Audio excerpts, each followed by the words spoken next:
Before reciting the Srimad Bhagavatam, which is the very means of conquest, one should offer respectful obeisances unto the personality of Godhead, Narayan, unto Narayan Rishi, the supremest human being, unto Mother Sarasvati, the goddess of learning, and unto Srila Vyasadeva Lord.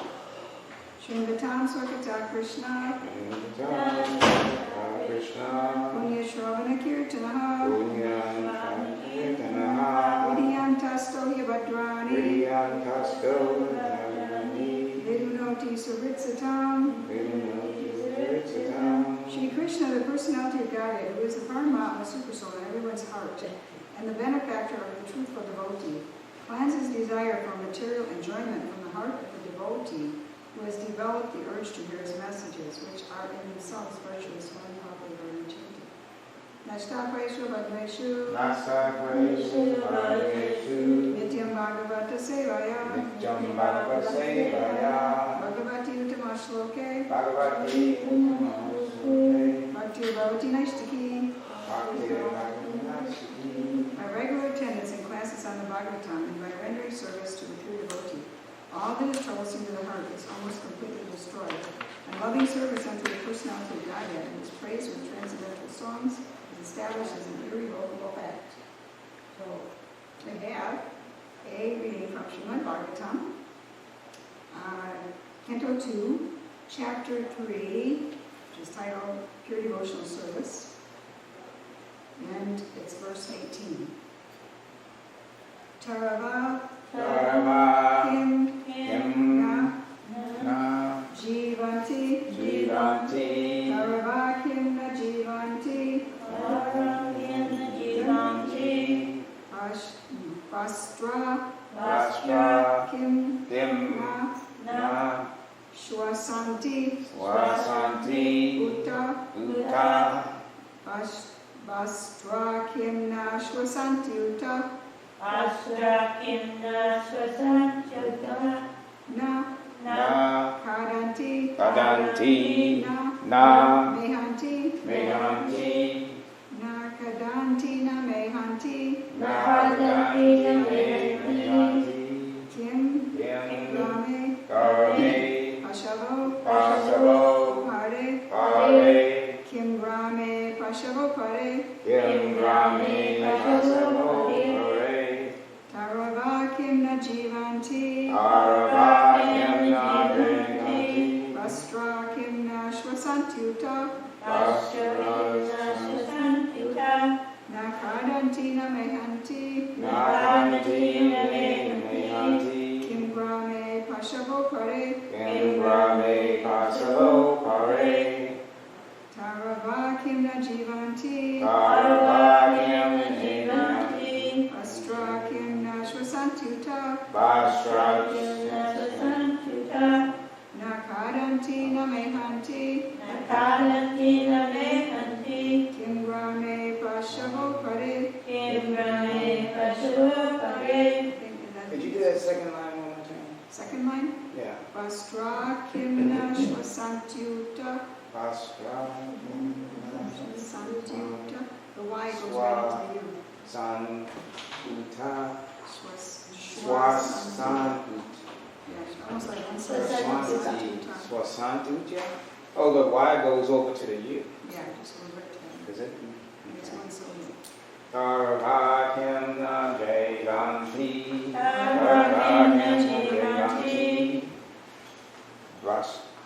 Vastra Kimna Swasantyuta. Nakandang Kadanti Ne Mehanti. Kim Rame Prasavakara.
Word meanings. Tarava. The trees. The trees. Kim. Weather. Not like storms or sunshine. Or weather, this or that. Na. Do not. Jivanti. Live. Vastra. Bellows. Kim. Weather. Na. Do not. Swasanti. Breathe. Uta. Also. Na. Do not. Karanti. Eat. Na. Do not. Mehanti. Discharge semen. Kim. Weather. Brahme. In the locality. Pasavaha. Beastly living being. Apare. Others. Translation in purple by His Divine Grace A.C. Bhaktivedanta Swami Srila Prabhupada. Jai Srila Prabhupada. Do the trees not live? Do the bellows of the blacksmith not breathe? All around us, do the beasts not eat and discharge semen? Please repeat. Do the trees not live? Do the trees not live? Do the bellows of the blacksmith not breathe? Do the bellows of the blacksmith do not breathe? All around us. Do the beasts not eat and discharge semen? Do the beasts not eat and discharge semen? So this comes, read, this is way back, because this is Sonaka speaking, okay? Speaking about Shuka Goswami and Raj Parikshit. And the verse right before was, both by the rising and the setting, the sun decreases the duration of life of everyone except one who utilizes the time in discussing topics of the all-good personality of Godhead. So we have, do the trees not live? Do the bellows of the blacksmith not breathe? All around us, do the beasts not eat and discharge semen? So purport. The materialistic man of the modern age will argue that life, or part of it, is never meant for discussion of theosophical or theological arguments. Life is meant for the maximum duration of existence, for eating, drinking, sexual intercourse, making merry, and enjoying life.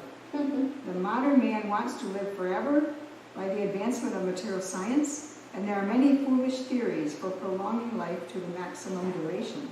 But the Srimad Bhagavatam affirms that life is not meant for so-called academic development or advancement of materialistic science for the hedonistic philosophy, of eating, mating, drinking, and merrymaking. Life is solely meant for tapasya, for purifying existence, so that one may enter into eternal life just after the end of the human form of life. The materialists want to prolong life as much as possible because they have no information of the next life. They want to get the maximum comforts in this present life because they think conclusively that there is no life after death. This ignorance about the eternity of the living being and the change occurring in the material world has played havoc in the structure of modern human society. Consequently, there are many problems multiplied by various plans of modernized man. The plans for solving the problems of society have only aggravated the troubles. Even if it is possible to prolong life more than 100 years, advancement of human civilization does not necessarily follow. The Bhagavatam says that certain trees live for hundreds and thousands of years. At Vrindavan there is a tamarind tree. The place is known as Imlita. It's a tamarind tree? Imlita, that's a tamarind tree? Yes, Imlita. Okay. Which is said to have existed since the time of Lord Krishna. The Calcutta Botanical Garden, in the Calcutta Botanical Garden, there's a banyan tree said to be older than 500 years, and there are many such trees all over the world.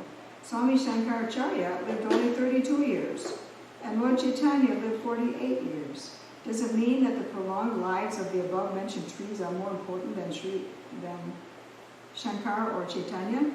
Prolonged life without spiritual value is not very important. One may doubt that trees have life because they do not breathe, but modern scientists like Bose have already proved that there is life in plants, so breathing is no sign of actual life. The Bhagavatam says that the bellows of the blacksmith breathes very soundly, but that does not mean that the bellows has life. The materialist will argue that life in the trees and life in the man cannot be compared because the trees cannot enjoy life by eating palatable dishes or by enjoying sexual intercourse. In reply to this, the Bhagavatam asks whether other animals, like the dogs and hogs, living in the same village with human beings, do not eat and enjoy sexual life. The specific utterance of Srimad Bhagavatam in regard to other animals means that persons who are simply engaged in planning a better type of animal life consisting of eating, breathing, and mating are also animals in the shape of human beings. A society of such polished animals cannot benefit suffering humanity, for an animal can easily harm another animal, but rarely do good.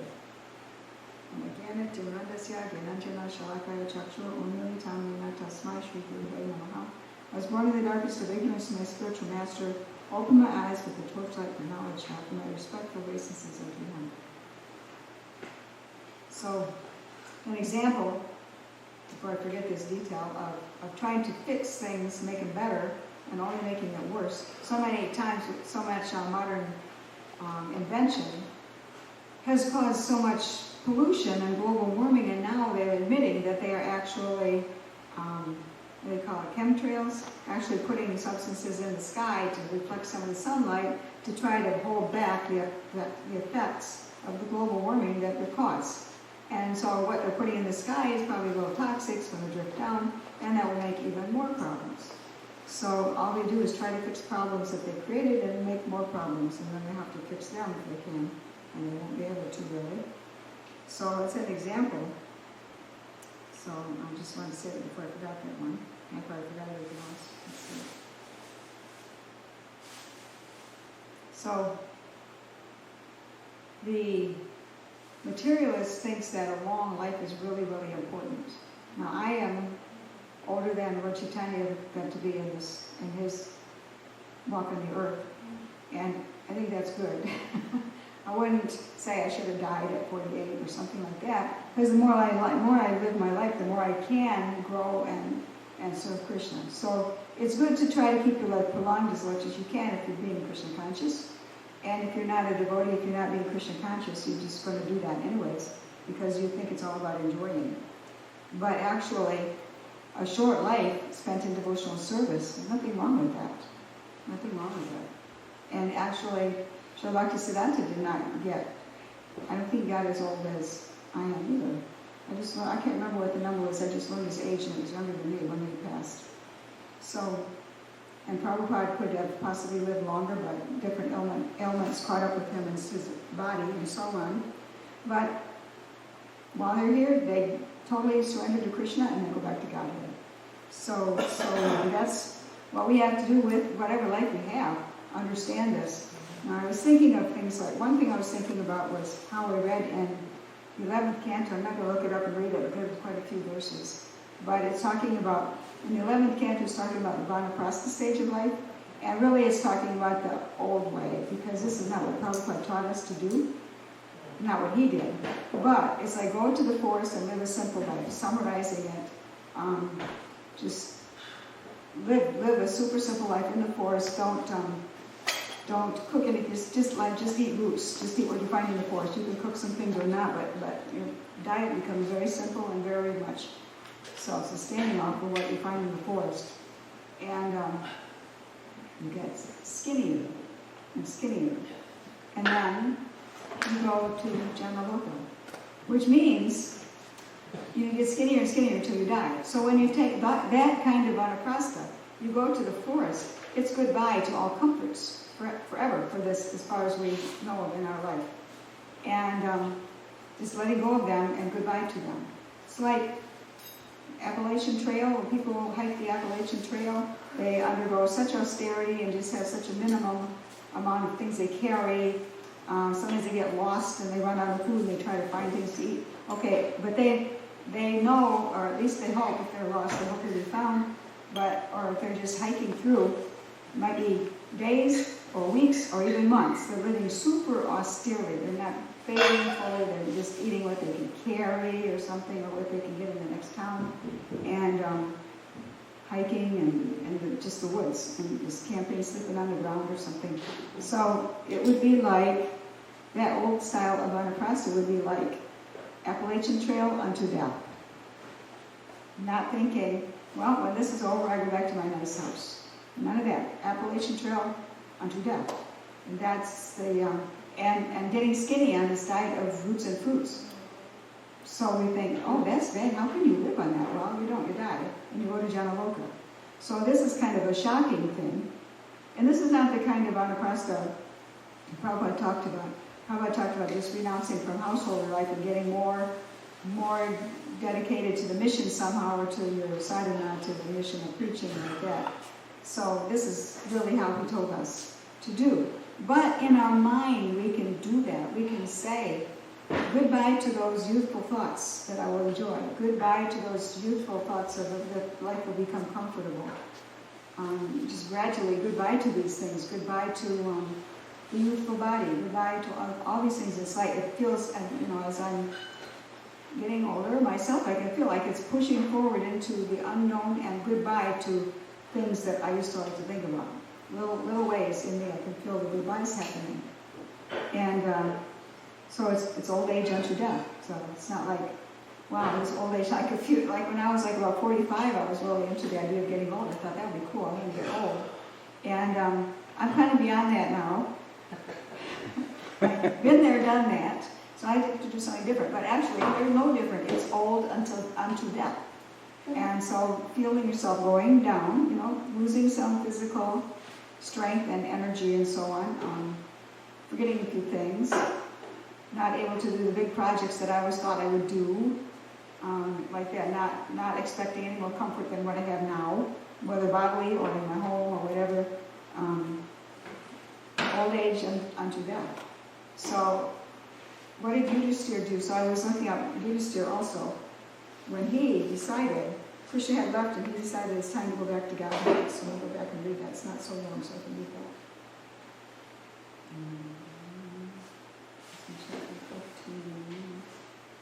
Just looked it up. Pandava's retired time in chapter 15 in the first canto. It's way down by 40.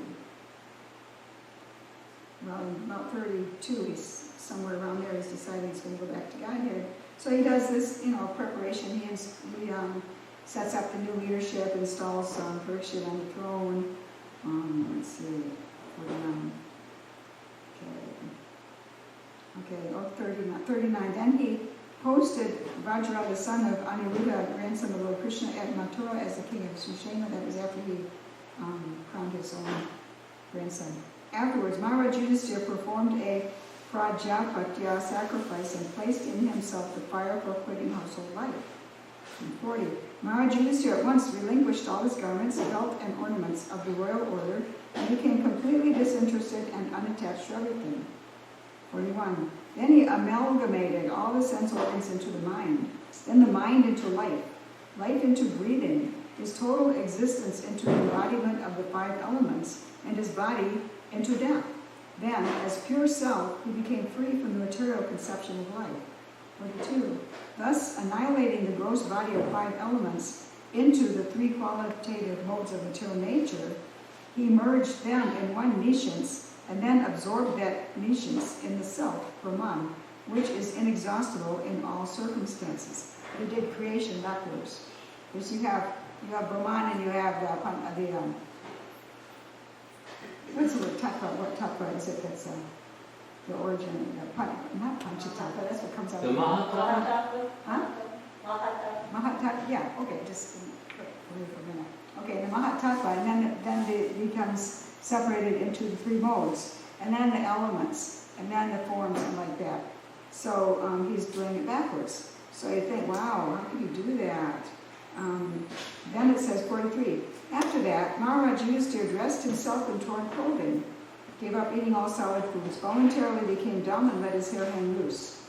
All this combined to make him look like an urchin or madman with no occupation. He did not depend on his brothers for anything, and just like a deaf man, he heard nothing. So here he is, he's still in his body. So for a minute there, it looked like he was doing something real hard to do, like amalgamating his body back into Brahman, but he was actually doing that in his mind. But he's still in his body.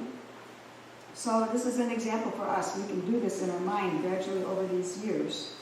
44, he then started towards the north, treading the path accepted by his forefathers and great men to devote himself completely to the thought of the Supreme Personality of Godhead. And he lived in that way wherever he went, etc. The younger brothers followed him, etc. So this verse like this today,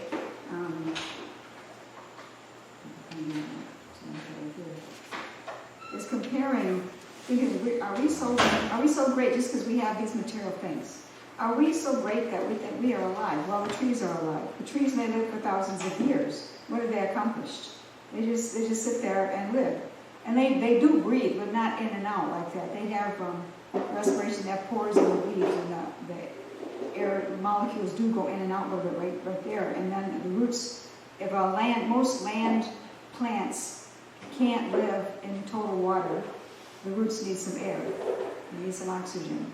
So some land plants can do this, but most of them can't.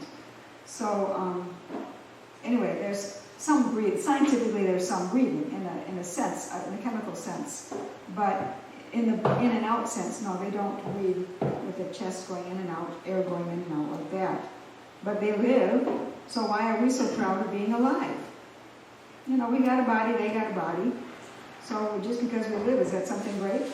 And do the bellows of the blacksmith not breathe? Just because we breathe, so what? The bellows breathe, the bellows aren't even alive. Bellows, everybody know they go like this and blow water on the fire. Yeah. Blow air on the fire so it can burn hotter and heat the iron. So they're not even alive. So we're so proud that we breathe. The bellows also breathe. So all around us do the beasts not eat and discharge semen. So the higher animals, he pointed out, okay, so we can be proud of ourselves. We got something the trees don't got. We can eat good food and we can have sex life. So that the trees don't have that. Well, maybe they do. Who knows what pleasure the trees might get from shedding their pollen and so on. They might get a little almost unconscious pleasure. We don't know. But so the animals certainly have sex life. So what's so great about humans? And the animals eat things they like to eat, so we cook fancy food. What's so great? So this is what this is saying, and that we are. It's about separating that we're eternal spirit souls in a human body, and we're supposed to be working on going back to Godhead. So as we get older and feel different declining things in ourselves, in our life, this is unto death. So it's gradually, we got to prepare. We got to be thinking about it all the time. We got to mentally think about our body the way we used to do, gradually, kind of, and possibly like every day all over again. Think about the body as, uncreated mentally, back into the Mahatattva, which comes from the mind. So mentally we do that, while physically and in practical sense, we're doing all our practical things, and we're trying to keep going so we can keep doing service. We can keep preaching, we can keep serving the deities, we can keep doing our sadhana, keep growing. So we have to do the practical things to keep our body going, but not because we have hope. We give up this hope that I'm doing all this because it's going to feel better. I'm doing all this because my house is going to be nicer. I'm doing all this because it's going to be more comfortable and my body's going to get better. Because, while you might get better from some disease or something, but basically it's a gradual downhill.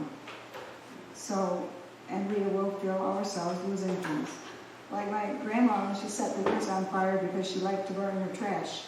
She set the woods on fire and it was heading toward my brother's house. And my brother was trying to put the fire out. He had a kink in the hose.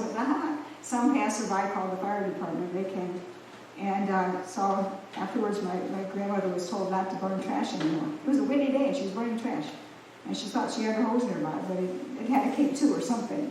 And so the fire got away. So she was told not to burn her trash anymore. She says, little by little, all my pleasures are being taken from me.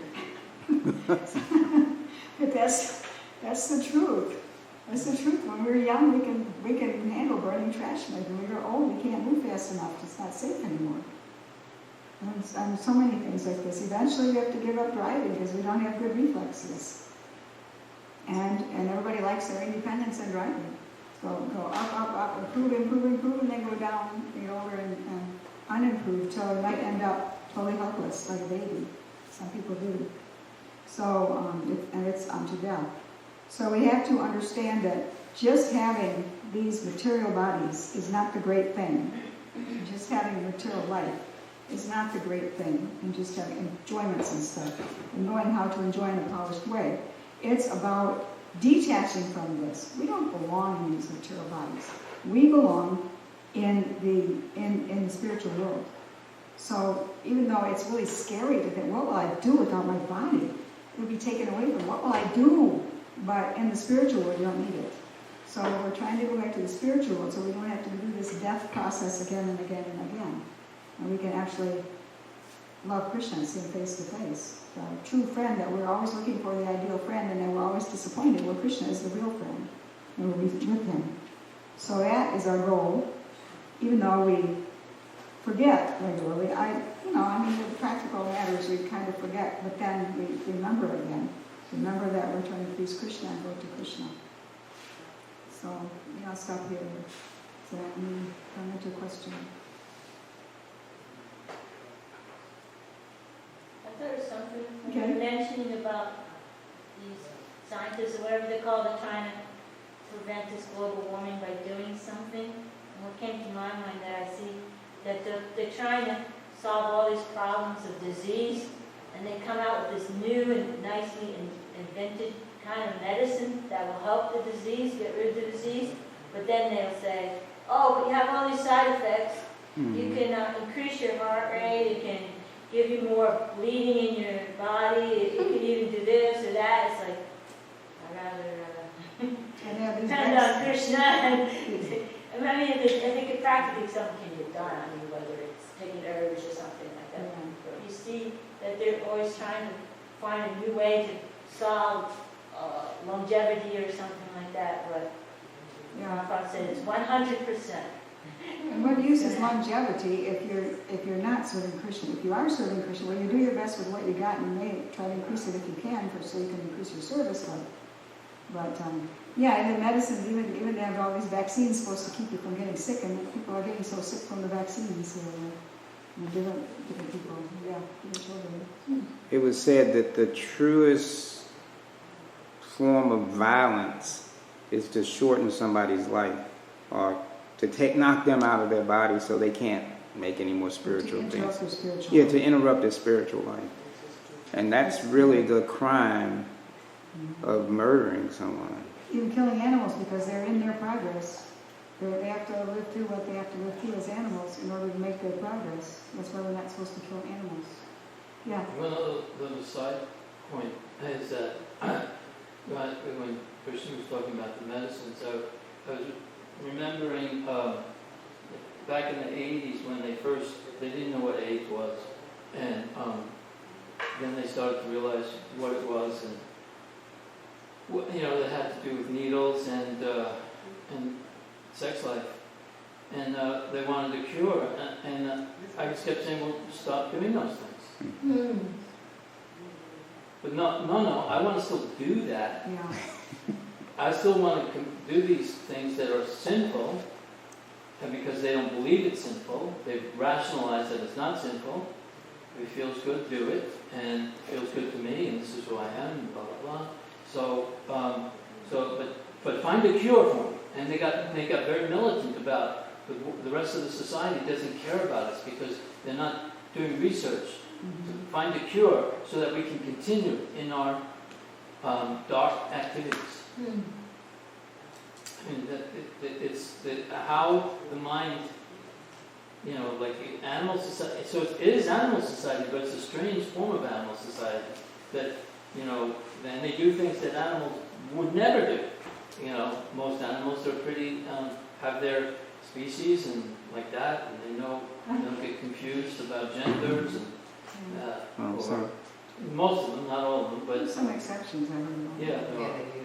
But they're not trying to inject themselves with this or that. They just, but even then, actually, they're not like the koalas. They like to eat that one nut or something, and they get Gives them a little blood. They just kind of sleep for about 18 hours. I saw this one program where the fruit ripen and then they fall to the ground and then they become fermented in alcohol. Yeah. And the animals, the ball go on there and they And they get a little. they can't walk, they can't stand. I never saw anything like that in my life. I would have never thought that the animal kingdom. But then you think that that's the lower body, from this type of activity, that it drops you down to the animal species. So even in the animal species. But did they not? Do they know? Did they do it on purpose? Yeah. Yeah. I like it. There was a question. Yeah. What kind of food? What kind of remember? I don't remember if it was an African thing. It was in the Oh, jungle. you want some too? No. Well, not in the jungle, it was in the safari. But anyway, the point is that my point was that they wanted to know what the cure was, and the cure is just don't do it. Yeah. Well, this just proves the point in this verse that the animal life is trying to enjoy the material world, trying to enjoy your senses. So the animals have tricky ways of trying to get intoxicated too if they get a chance. And some animals won't get intoxicated if they have good nutrition. So I've seen that rat studies, if they have good nutrition, they'll choose that. But some people do too. But anyways, this trying to enjoy the body, trying to enjoy the material life, whatever level you do it, whatever your method is, it's because you don't understand that this material life is for austerity, because the animals have to experience austerity, they have to experience suffering, to try to cure them of desiring to enjoy. So they experience so much kind of suffering, so much death, and so they're trying, of course, but they have a future of someday getting in the human body and perhaps accepting austerity in order to, because that's this whole material life is for getting out of here, really, not for enjoying. Yeah. You have your hand up again? Okay. Vishnu? Yeah, talking about old age. Old age, you can get into the mentality that, okay, you could die any second. There's no reason that you couldn't just die any second. So you just gotta think, okay, what happens then? Just chant Hare Krishna, what else you got, And that kind of thing. Another thing is like in this world, there's no sense in doing nothing because there's always anxiety. If people understood what it was in the spiritual world where there was no anxiety, they would they wouldn't, what's the use of doing anything in this world? No matter what you are, Bill Gates, richest guy, or no matter what, what's the use? You always got anxiety. And in the spiritual, there's no anxiety, and it's a whole, it's a whole different scene. It's a whole, it's not, it's totally different. Also, there's nothing to do in this world to try to get out. That's all. That's the only thing. It takes a lot of faith you have to leave behind the material conception of what comfort and safety is. You have to say goodbye to it, to move forward, to do that, to go to the spiritual world. Do you have your hand up? I think she did. Okay. Krishna did. Oh, I did. I thought you were yes. she did. Oh, you're doing this thread? Did you have your hand up? Oh, doing this She thread. maybe does. I mean, she's still here. Yeah.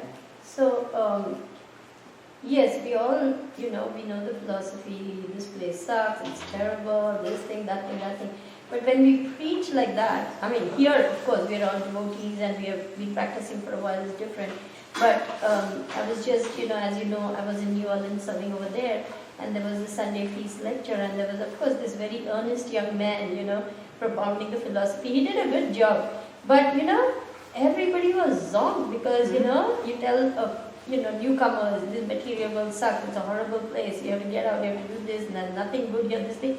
They're like, what? Yeah. They don't know anything better, So for us, we have to give them a higher taste. Yeah. We have to start off by saying, you are not this body and you can enjoy only on the spiritual level. Mm-hmm. Because everything, related to the body is there. When we do it like that, then at least we're giving them some hope.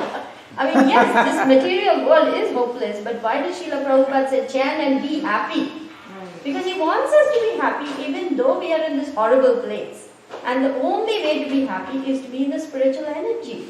So when we convey that message, then, because our preaching is so negative. My daughter was sharing with me and telling me, oh, this material, you're always saying material will suck, this thing, that thing. And, you want to run away and say, no, I'm enjoying. When that is not the thing we want to convey to them. We want to tell them that, yes, you can enjoy, but enjoy with Krishna.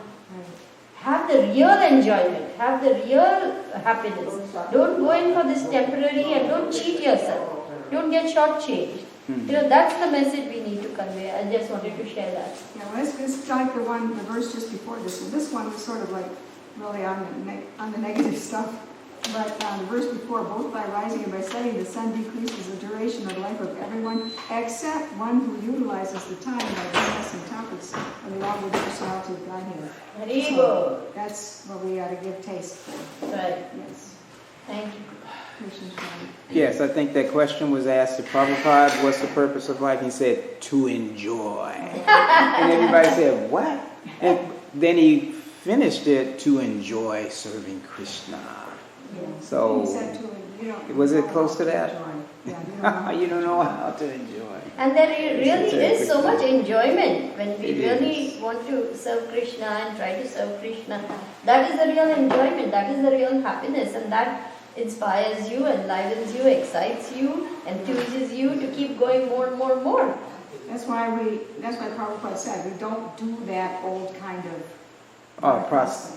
But maybe in our minds as we get older, we can meditate that way, and do it in a way, in a subtle way inside. But we don't just go to the forest and live austerely. We keep on preaching. We simply keep on preaching. Right. The renunciation has to be in the mind of, renouncing the sense enjoyment and getting more and more purified from the desire to enjoy the material energy and serve Krishna more and more. Well, finally I told my husband I'm just going to go a little bit separate. He was not freaked out. Are you going to? No, I might, I'm just thinking, I have a place already somewhere. So She's going to the forest? Going to the forest. Somewhere in the secret. We are already in the forest. Where is that? We are already in the forest. Where can we go? I go deeper inside. Deeper. I just put it out there a little bit at a time, because he's so used to me covering the services. It's not like he's attached to me or anything. Nothing like that. Nothing like that. He's like, here's a list. Can you go take care of this or go do that? And I said, well, you've got to slowly get that out because I might not be here next year. There are some changes. around where I am. So I might go. I just put a little bit at a time. He was like not taking that right. It feels like a pull the rug out. What? We kind of need some young people coming up. And so, But I have to keep saying it until he gets it. yeah. Okay. Anything else? Okay. Krishna, thank you all. Thank you very much. All glories to That's the problem. Srila Prabhupada, all glories to Srimad Bhagavatam. Jai.